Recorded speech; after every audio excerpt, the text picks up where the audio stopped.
This is Rob Tebbutt for ID Boxing. Delighted, as always, to be joined by former WBO middleweight champion of the world, Andy Lee. We're here in Manchester ahead of Joe Joyce versus Joseph-Parker. Andy, how are you? Nice to see you. Good, Rob. Day away from the fight. All the work is done. My job is almost done. And I'm excited for the performance. Talk to people, if you can, and just give an insight into the last few days before a big fight. This is a big fight. This is a big heavyweight fight. There's a lot on the line. Different fighters in different environments can be different, I'm assuming, in the build-up to fights. What's this week been like? What's Joe been like? And what are your plans really between now and the fight? Joe's been very relaxed. His normal self. I think when you know you've done the work, you're secure in that knowledge that you've done the work. And yeah, just it's my job and the rest of the people who are around him, the team's job, to insulate him from distractions or insulate him from negative stuff that might be happening with the promotion or with their venue, anything that pops up. So it's our job to control that and make sure that it doesn't affect Joe. Just keep him happy, relaxed, well fed, well hydrated, and mentally ready for the fight.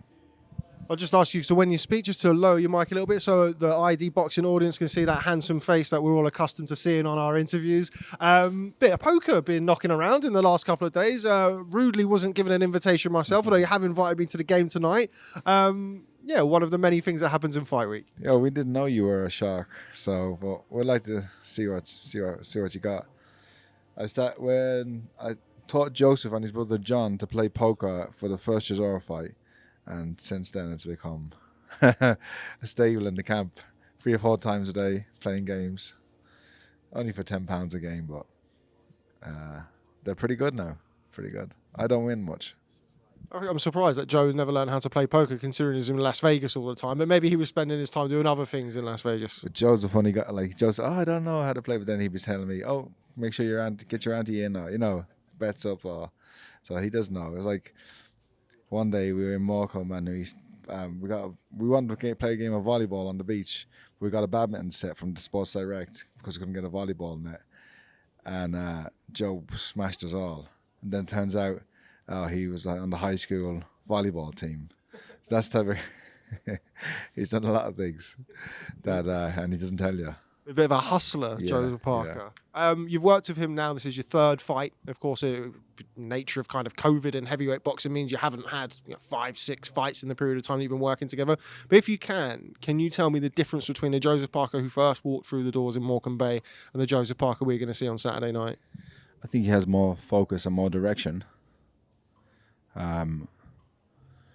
As a boxer, he's improved, and I've mentioned it so many times on the long breaks and lapses in concentration, but he's improved on that big time. He's better all-round fighter now, and he never trained. He said before like he'd never trained. Even his fight week before, he'd be trying to cut weight and lose weight, and still training 3 or 4 times a day, never tapering, and I don't know, but he doesn't know. He didn't know what it was to train properly and train hard, and also to recover when it's time. So he's much improved. I think so, and I think everyone can see that. We're at the press conference yesterday. Team Joyce, Ismail Salas, Adam Morley. I think they took umbrage to an interview that we did where you mentioned that this could be an easy fight for Joseph-Parker. Yeah, just clarify those comments and kind of give us an insight into what you mean by them. Well, I said it at the press conference as well. I replied to them, and not one of them argued with me or objected to what I was saying. Any fight can be easy, made easy. We know as styles make fights, and the style you choose to fight in and the tactics you use, you can make a fight easy. What seems like a difficult fight can be made an easy fight. And if Joe does what he's supposed to do, he can make an easy night. Saying that, Joyce is big and strong, and we know he's unrelenting and good engine, but that he's not saying like, wow, he's quick hand speed or he's got super fast feet or he's ring generalship or his IQ or his knockout power. They're just saying we're just talking about attributes that are basic stuff, And as I said, Parker out. If you measured them attribute for attribute, Parker's way ahead of him. Joe said that he has no excuses going into this. He's never had a training camp like this. There's no excuses on fight night. With that being said, does that put the pressure on him on Saturday night, tomorrow night, if he were to lose with kind of, in his own words, no excuses? No, you don't want to have any niggles or doubts in the back of your mind. He literally has not had a bad day in training. He's prepared right. We've had Anthony Presley preparing the food for Joe, and he's had Christian Black doing his strength and conditioning. He's had the best of sparring partners: Martin Bacoli, the Ice Bear, Nick Campbell. We've had Tyson Fury giving him tips, egging him on, running with him, training, motivating him. He's had his brother here. He's had Paddy Donovan here, all supporting him and training partners.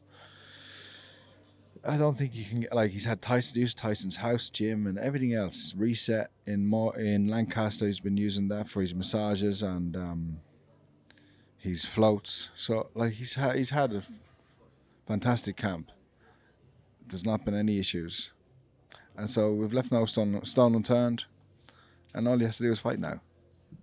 The general consensus, among other things, among it being a 50-50 fight, but also it's a fight of two halves where people expect Joe to have the speed advantage early in the fight and to have a lot of success, whereas Joe Joyce, as we know, relentless work rate and stamina, good chin in the second half of the fight. Is that how you see the fight? It could go that way, yeah.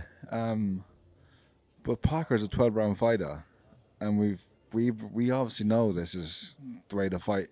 People think the fight will be planning, and they're banking on Joseph Parker getting tired. So we've worked on that. We've worked on it. We've been doing long rounds in the gym. He's doing 10 rounds, 12 rounds of sparring regularly. So that's all we can do. That's all we can do, isn't it? Power endurance on the bag, leg circuits, arm circuits. He's done it all. So he's got the engine. He's done it many times gone into 12-round fights. So yeah. The word that kind of follows Joe Joyce around, obviously being the juggernaut, this kind of immovable object, this irresistible force, can't be hurt, great iron chin. I'm sure you have different plans of that coming into Saturday night. Yeah, he's got an iron chin, but I and I've said it before, I've seen him hurt a few times. To the body, to the head as well. He was knocked out as an amateur by Sergei Kuzim. So, with big gloves and headgears on. And that was a long time ago. But, yeah, this is different. As I said, it's a different level. He's anyone can be knocked out. Even the best chins in the world get knocked out sometimes. You mentioned Tyson there. How important is it? I mean, Joe spoke about Tyson since he was in Vegas and long before you worked together, or he moved and relocated over to Morecambe Bay. But having him side by side in camp must have been such a boost for him throughout. Yeah, and Tyson sparred Joyce a lot, and given me and Joe some insight into that. And yeah, Tyson's very confident that Parker will win, and I hold Tyson's opinion very highly. We've yet to see Tyson this week. The Tyson Fury Roadshow has yet to hit Manchester for Joyce-Parker fight week. Are we expecting him in attendance tomorrow night? I think he's come to the fight, yeah. Just tough for him to go anywhere, especially in a boxing environment or anywhere, because he gets mobbed with people and it's pretty hard for him. But he'll be here tomorrow, I think. Yeah. Spoke to his brother Shane yesterday. He said that he doesn't expect the Anthony-Joshua fight to happen in December, although he said that he fully expects Tyson to box at some point in December. What do you make of that? Well, I just see on Instagram today that, they're going back and forth again, but Tyson's offered the fight to Usyk. Doesn't want to take the fight till next year. He's offered the fight to Joshua. Whether he takes the fight or not, still wait to be seen. But if he doesn't, then what more can the man do? What more can the man do? So he's entitled to fight whoever he wants. He is still the heavyweight champion of the world, a massive draw, global superstar. He can fight Joe Soap and it'll sell out. The name Manuel Charr has been thrown around as a potential opponent for Tyson Fury. A lot of people, myself included, really don't see that as a very competitive fight. What do you make of Manuel Charr as a potential opponent in December? Yeah, I don't know much about him, but he's got a good record.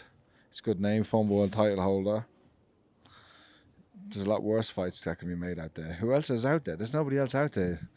Chisora priced himself out, and people, I don't know sure if people had an appetite for that as much as Charr. There's nobody else out there for him to fight. Who? Give me a name who he can fight. It's difficult. It is difficult. Hey, I want to see the Oleksandr Usyk fight for the undisputed. Yes, yeah. But that'll still happen whenever Usyk gets ready. Which fight would you prefer him to take, the Joshua fight or the Usyk fight? Fight them both. Fight Joshua now and then fight Usyk, if that's what Usyk wants to do. If he's not going to be ready for December. If Usyk's ready, he can fight. He's not going to be ready now, is he? What he's saying in his family time in the Ukraine and stuff, which is fair enough. But don't get your feathers ruffled when Tyson's not going to wait around for you. He's going to go fight somebody else. Or yeah, it's been a while since he's fought, April, so he wants to stay active. I said to Shane yesterday, and I'll put the same question to you, Anthony Joshua on the back of 2 losses to Oleksandr Usyk. We saw kind of what happened in the ring afterwards as well. A very public kind of meltdown is the word that's been thrown around. Do you feel like if you were to box Anthony Joshua, you'd be necessarily getting the best version of him if you were to fight him in December? Who knows? He could be at his most dangerous. Nothing to lose and everything to gain. No pressure on him. Might have some sort of freedom in that. So yeah, like the aim of the game is to win titles, to make money. He's done well for that, Anthony Joshua, but this is the direct route back. He could fight 3 or 4 heavyweights, and remember that anyone could knock him out, or he could get beaten, or in the run up to try and get back to that top level to fight Tyson, building himself back up. Why not go a direct route straight away? Fight for the title. They're going to make more money than they can imagine. The 2 of them. There it is. Final one on Tyson. You mentioned there Oleksandr Usyk's feathers being ruffled. He did an interview yesterday on Ukrainian TV. I think it was the first time that he's spoken since the Anthony Joshua rematch. He said that Tyson Fury's scared of him. He said he's scared to fight him. He doesn't want to fight him. I mean, you know Tyson better than anybody. What do you think your thoughts are on that, and what do you think the big man thinks of those comments? I don't think anyone believes that, did they? I don't know. I don't. Tyson's not scared of it. I'm not scared of him or anybody, I don't think so. I don't know. It's good. It's funny. It's good to be back and forth at least anyway, isn't it? It's certainly good to see them talking. I really want to see that fight. That's the fight that I really want to see. I think stylistically, very interesting fight. Yeah. So hopefully we see that sometime in the future. But enough about Tyson Fury. And let's final question on the show tomorrow night. Yeah. Of course, Joe Joyce versus Joyce-Parker, your man. How does it end, Andy? We're all waiting to see the big men go in there tomorrow night. Which Joe will emerge victorious? The truth is that no one knows how this fight will end, or no one knows how any big fight will end. When they're this closely matched and their styles are so separate, so opposite to each other, it could come down to some very small things that will separate the 2 of them. I'm confident in Joseph. I believe he'll win. I believe I've trained him with the right tactics, the right techniques, and if he can do that, I believe he'll win. If he can employ those tactics, he'll win. Joyce is a big man. He's got a great coach in Ismail Salas. They'll have their own plan. And so whoever can perform on the night will win. It's a massive fight, and that's what makes it exciting. No one knows what's going to happen.